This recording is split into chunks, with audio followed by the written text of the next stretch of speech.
en présence de la société d'exploitation du Transgabonais et de l'autorité de régulation des transports ferroviaires. Cette séance de travail fait suite aux nombreuses plaintes des salariés insatisfaits de leur salaire. On fait le point avec Arnaud Mbabekung et Thierry Aldo Mondakar.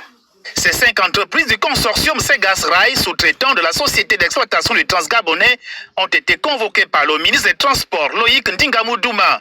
En présence de l'exploitant de la ligne ferroviaire, CETRAG, et du gendarme du rail, l'ARTF, la tutelle leur a présenté l'objet de cette rencontre qui porte sur les plaintes devenues récurrentes des salariés de ce GIE, groupement d'intérêt économique, qui dénonce sans cesse et par tous les moyens, même les réseaux sociaux, le mauvais traitement salarial dont ils font l'objet. Le ministre des Transports a donné des directives allant dans le sens de revaloriser les salaires afin de mettre en place un cadre de travail agréable et bénéfique pour les parties. Le ministre nous a écoutés et il nous a donné des pistes sur lesquelles nous allons travailler avec à la fois la CETRAG et la RTF. Notre rôle dans les jours à venir, c'est de favoriser la discussion entre toutes les parties.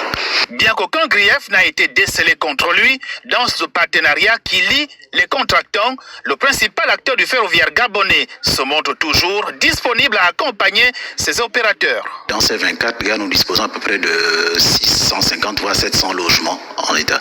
Et la CETRAG, dans le cadre des travaux de maintenance qui sont faits, loge son personnel, mais aussi le personnel qui accompagne la CETRAG, donc notamment les sous-traitants.